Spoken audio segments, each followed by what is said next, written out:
Hello everyone, welcome to our podcast. We hope you are all doing great today. Hi everyone, thank you so much for joining us. We're really happy to have you here. We hope you'll enjoy our discussion because today we're going to talk about two interesting topics that are closely related to our daily lives. Before we begin, let us introduce ourselves. My name is Anisha Rahman and my student ID number is 192509H1. And my name is Elianta Sabrina and my student's ID number is 19250616 and we are from class 2A. This podcast is our final project for the English course. In this project, we'll practice our speaking skills by discussing useful topics. That's right. Today we will discuss two topics. First, we'll talk about the internet. After that, we'll continue about artificial intelligence or AI. During this podcast, we'll also switch roles. For the first, I'll be the host and Sabrina will be our guest speaker. Then for the second topic, Sabrina will become the host while I'll be the guest speaker. Okay, we hope this discussion will not only complete our project but also give useful information to everyone who is listening. So without further ado, let's begin our first topic. Hi everyone, welcome back. We're going to talk about something that has become part of our everyday life, the internet. I'm Nisa, your host, and joining me today is Sabrina. Hi Sabrina. Hi Nisa. Hi everyone, thank you for inviting me. I'm excited because the internet is something you use almost every day, but many people still don't know much about its history or how it actually works. That's true, so let's begin with a simple question. What exactly is the internet? The internet is a huge global network that connects billions of computers, smartphones, and other devices around the world. It allows people to communicate, share information, watch video, play games, shop online, and do many other activities. Without the internet, many of the things we do today would be much more difficult. That's interesting. So how did the internet begin? The history of the internet started in the 1960s with a project called ARPANET, which was developed by the United States Department of Defense. At first, it was only used for military and research purposes. Later, in 1990s, Tim Berners-Lee introduced the World Wide Web, making the internet much easier for ordinary people to use. Since then, the internet has grown rapidly and become a part of everyday life. Wow, so the internet has actually existed for quite a long time, but how does it work when we open a website? That's a great question. When we open a website, the information is defined into small pieces called packets. These packets travel through cables, satellites, and routers across the world. When they arrive at our device, they're put back together so we can see the complete web page. This whole process is managed by communication rules called TCP or IP. Oh, that sounds complicated, but your explanation makes it much easier to understand. It's almost like sending puzzle pieces and putting them together again. Exactly, that's a simple way to imagine it. Now let's talk about the impact of the internet. How has it changed our daily lives? Okay, the internet has changed almost everything.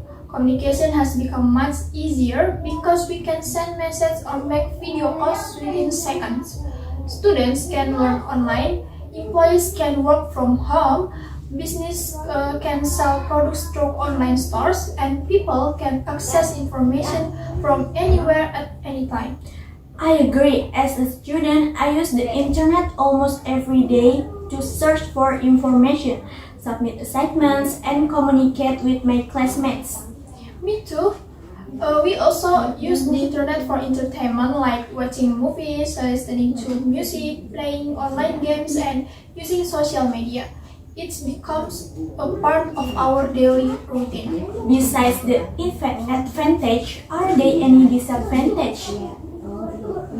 Of course, one major problem is cybercrime. Criminals can steal personal information through hacking or phishing.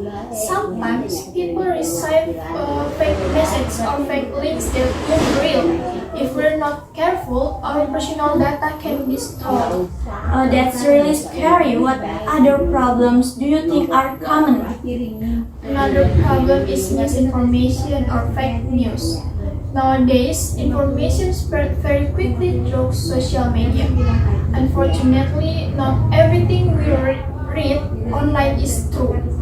That's why it's important to check reliable sources before believing or sharing information. I completely agree. Another issue is the internet addiction. Many people spend too much time on social media or online games without realizing how much time has passed. Yes, spending too much time online can reduce productivity, affects our mental health, and even reduce face-to-face communication with family and friends. So what can we do to use the internet more wisely? Okay, first, we should always protect our personal information by using strong password and enabling two-factor authentication whenever possible. Second, we should think carefully before posting or sharing information online. Third, we should balance our online and offline activities by spending time with family, exercising, reading books, or doing hobbies. Those are very useful tips. I think digital literacy is becoming more important than ever. Absolutely. Digital literacy helps people understand how to use technology safely, responsibly, and effectively. Before we end this topic, I'd like to ask one last question. What do you think the future of the internet will look like? I think the future is very exciting. Technology like 5G will make internet connection much faster. The Internet of Things or IoT will connect more everyday devices such as smart homes and smart cars. We may also see Web3 becoming more popular, giving users greater control over their own data and digital identities. That sounds amazing. Technology continues to develop, so we also need to keep learning and adapting. Exactly. The internet offers many opportunities, but we must use it responsibly so that it brings more benefits than problems. Thank you so much, Sabrina, for sharing your knowledge today. Thank you for having me. It was a pleasure discussing this topic. And thank you to everyone who has been listening. Don't go anywhere because after this, we'll continue with another exciting discussion about artificial intelligence. Welcome back everyone. Now we are moving on to our first topic, which is the internet. I'll be your host for this session, and joining me as our guest speaker is Sabrina. Welcome Sabrina. Thank you, Nisa. It's great to be here. I'm really excited to discuss this topic because the internet has become such an important part of our daily lives. I'm glad to have you here. Today we are going to explore what the internet is, how it works, its advantage and disadvantage, and what the future might look like. Sounds great. I hope our discussion will help everyone understand the internet a little better. So, awesome. So let's start with the first question, Sabrina. What exactly is the internet? Nisa, many people use AI every day without even realizing it. Why do you think that happens? That's because AI has become part of many applications we use daily. For example, when YouTube recommends videos, Spotify creates playlists, Google Maps suggests the fastest route, or online shopping apps recommend products, AI is working behind the scenes. That's amazing. I didn't realize AI was involved in so many things. It really has become part of our daily life. Exactly, the goal of AI is to make our lives easier by saving time and helping us make better decisions.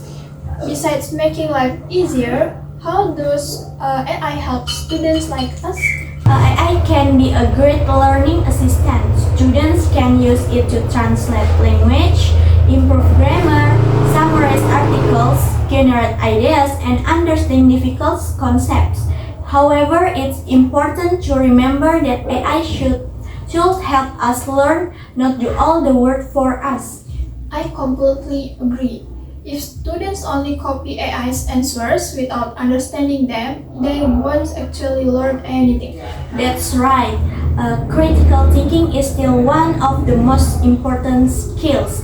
AI provides information, but humans should evaluate whether that information is correct and useful. What about businesses? How are companies using AI today? Many companies use AI to analyze customer data, improve their service, manage inventory, detect fraud, and provides customer support through chatbots. AI help business work faster and more efficiently. That's impressive. It sounds like AI is helping almost every industry. Yes, today AI is used in healthcare, education, finance, transportation, agriculture, and even environmental protection. For example, AI can help farmers monitor crops, assist doctors in detecting diseases earlier, and help scientists predict natural disaster more accurately. Those are really meaningful applications. It shows that AI is not only about technology but also about improving people's quality of life. Okay, before we finish, I'd like to ask one final question. What skills should students develop to prepare for an AI-driven future? Besides learning technology, students should improve communication skills, creativity, teamwork, and problem-solving abilities. These are human skills that AI cannot easily replace. That's a great point. Technology will continue to evolve, but human values like empathy, ethics, and creativity will always remain important. Exactly, the best future is not about humans competing with AI, but humans and AI working together to solve problems and make life better. I could agree more. Thank you so much for sharing your thought today, Nisa. I learned a lot from our discussion. Thank you, Sabrina. I really enjoyed being here, and I hope our listeners also learn something new about artificial intelligence. Okay, to everyone listening, remember that AI is a powerful tool. If we use it wisely and responsibly, it can help us learn, work, and create a better future for everyone. Thank you for watching. Bye bye.